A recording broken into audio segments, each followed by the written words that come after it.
Ал оқушылар, сәлеметсіздер ме? Қазақ әдебиеті сабағы ең алдымен сабақты бастамас бұрын барлықтарыңыздың назарыңызды экранға аударып кетті. Қарай қояйық. Экранда суреттер сөйлейді әдісі бойынша сіздердің алдарыңызда бірнеше суреттер бейнеленген. Бұл суреттер сіздерге таныс деп ойлаймын. Солай ма? Қандай суреттер бейнеленген?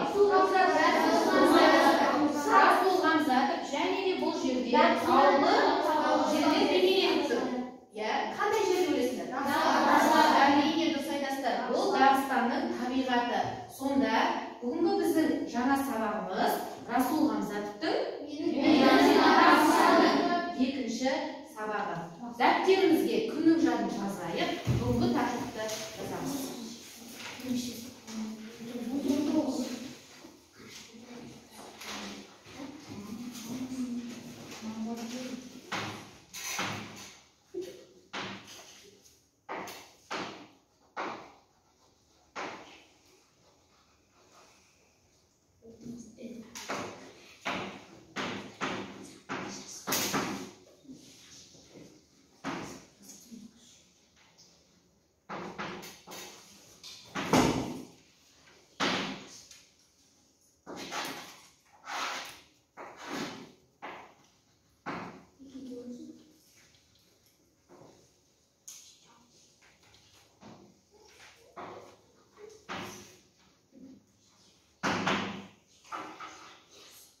Менің Дағыстаным повесі. Бұл біздің екінші сабағымыз. Солай ғой? Енді бүгінгі сабақтың мақсатын қарайық балалар. Тасып болсақ, мақсатын қарайық. Әдеби шығарманың жанрын, фабуласын және сюжетін анықтау. Жазып алайық.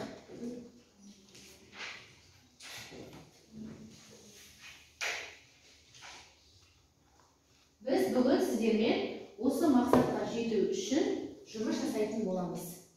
Әдеби шығарманың жанрын, фабуласын, сюжетін анықтау. Енді балалар, барлығымыз маған қараймыз.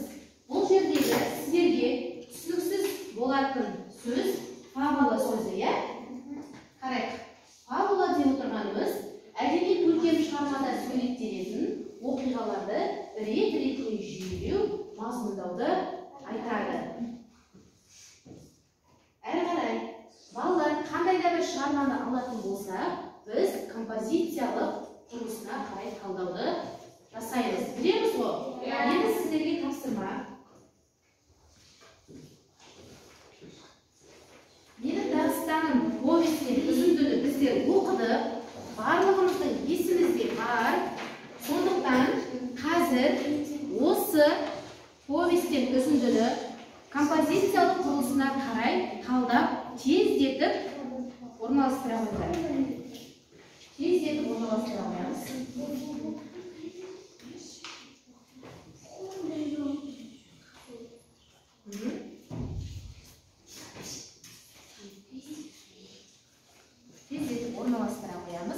Бұл жерде оқиғаның басталуы, оқиғаның байланысы, оқиғаның дамуы, оқиғаның шиеленісі, шарықтау шешегі және ең соңында шешімі болады. Сондықтан қазір алдарыңызда көрініп тұрған хикая картасы әдісі арқылы тездетіп орналастыра қояйық.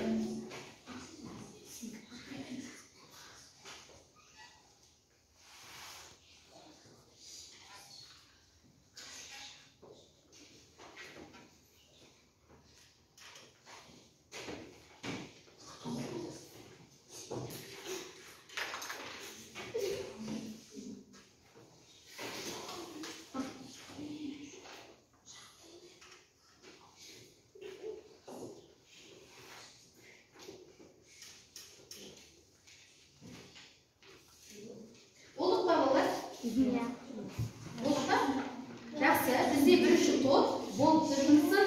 Барлығымыз бірге тексерейік, дұрыс па екен? Мойдың тұрып, өзіңіз жұмысыңды.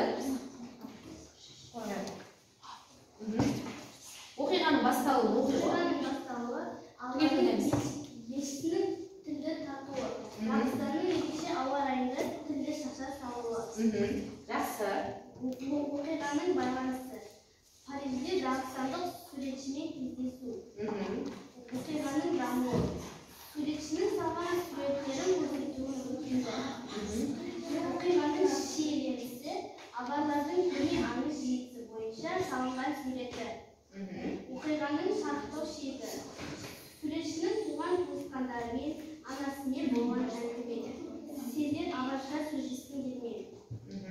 Оқиғаның шешімі менің ұлым баяғыда өліп қалған деп анасы қорытындылайды. Сонда балалар, біз повестің сюжетін таптық па? Рет-ретімен орналастырдық. Бұл біздің мақсатымыздағы фабулаға да келеді. Солай ғой, рет-ретімен орналастыру. Жақсы, отырамыз. Енді балалар, дұрыс па? Тексердік пе? Барлығымызда осындай ғой жауабымыз. Жақсы. Енді әрі қарай. Қараңдар балалар, сұрақтар жаңбыры әдісі арқылы.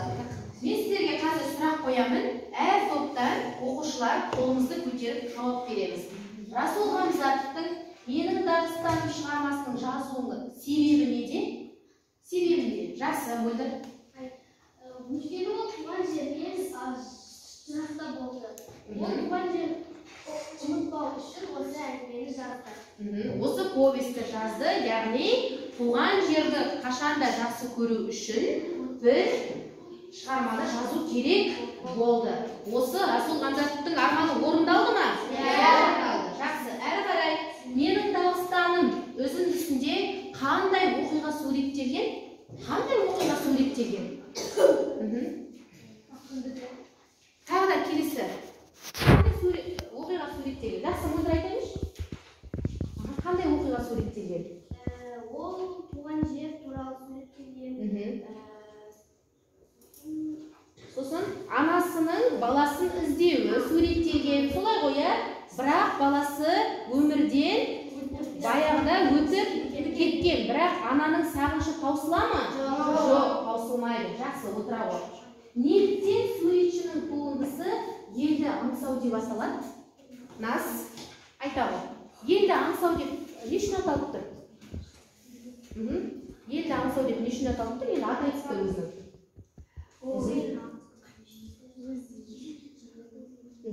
Елді аңсау деп. Махамбет, сен жауап бере қойшы. Ол өз елін аңсап сол.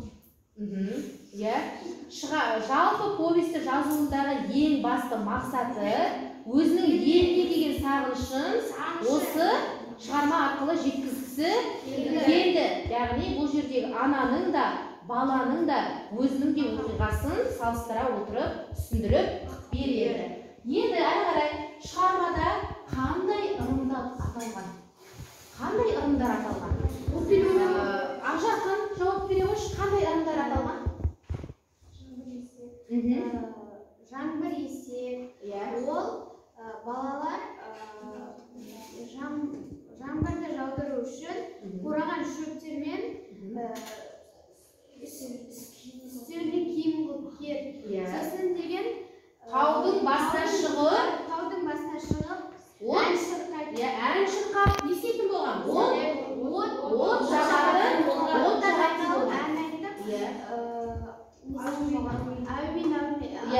бір-бірлерінің беттеріне әумин деп жауап қайтаратын, су шашып, оларға әумин деседі. Жақсы. Енді балалар, ескеріңде олар. Осы аталып отырған ырымдар біздің қазақ халқында кездесе ме? Жоқ. Дәурен, айта қойшы, қазақ халқында қандай ырымдар бар? Қандай ырымдар бар деп ойлайсың? Біздің қазақ халқында ырымдар өте көп. Бірақ біздер жаңбырды жаудыру үшін тау басына шығып от жағамыз ба? Жоқ, от жақпаймыз. Тағы да қандай ырымдар бар? Қазақ халқында кездесетін бір-екі ырым айта қояйықшы. Айта қояйық.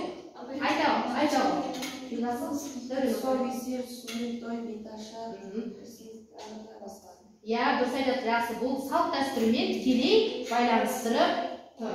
Жақсы. Әрі қарай балалар. Енді Попс формула әдісі бойынша қарай қояйық. Сендер «Менің Дағыстаным» повесттен үзіндіні оның алдыңғы сабақта оқыдық. білеміз, түсіндік, солай ғой, иә?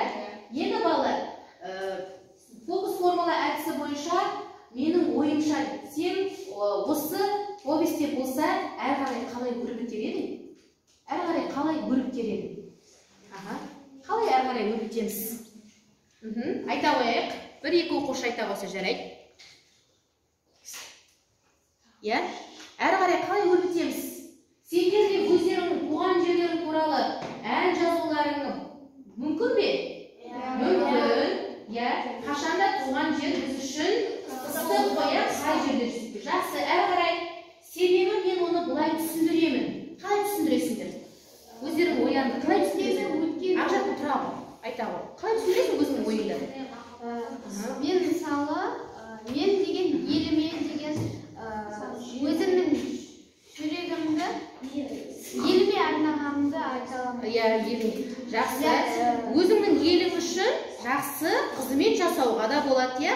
Бір өзіңнің жаңағы қолғабысыңды тигізу үшін деп әрі қарай солай түсіндіресің. Енді қарай қояйық. Оны мен мына фактілермен, мысалдармен дәлелдей аламын. Егер сендер мысалға студент болсаңдар, өздеріңнің ойларыңды, дәлелдеріңді қалай келтіресіңдер? Қазір сендер мектептің оқушысыңдар, бірақ біздер ертең оқуға түсеміз ғой. Иә, сонда әрі қарай қалай түсіндіресіңдер? Иә? Туған жерімізге не істеуіміз керекпіз? Қызмет қоршауымыз керекпіз, сосын. Иә?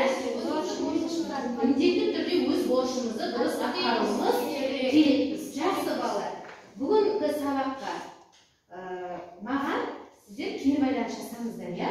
Енді сіздер мен дәптерлеріңізді тексеру үшін бүгінгі сабақ сіздерге ұнады ма? Өте жақсы түсіндім, мен үшін қызықты болды десеңіздер, оны жазасыздар.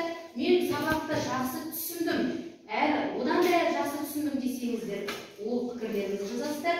Мен тақырып бойынша әрі қарай өрбітуім керек десеңіздер, оны жазасыздар. Маған дәптерлеріңізге жаза қойыңыздар, мен содан кейін тексеретін боламын. Тездетіңіз.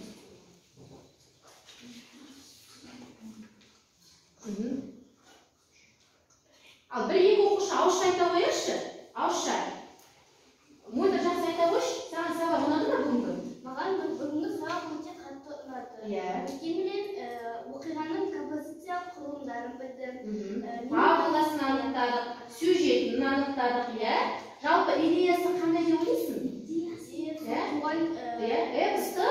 Эпостық жанр. Жанр түрі эпостық жанрға жатады. Яғни идеясы бұл жерде өзіміздің немізді көрсетіп тұрмыз. Туған жерге деген махаббатымызды көрсетіп тұрмыз. Сондықтан сабақ саған өте қызықты болды деп ойлайсың. Мына топтан Махамбет, айта қойшы, сабақ ұнады ма саған?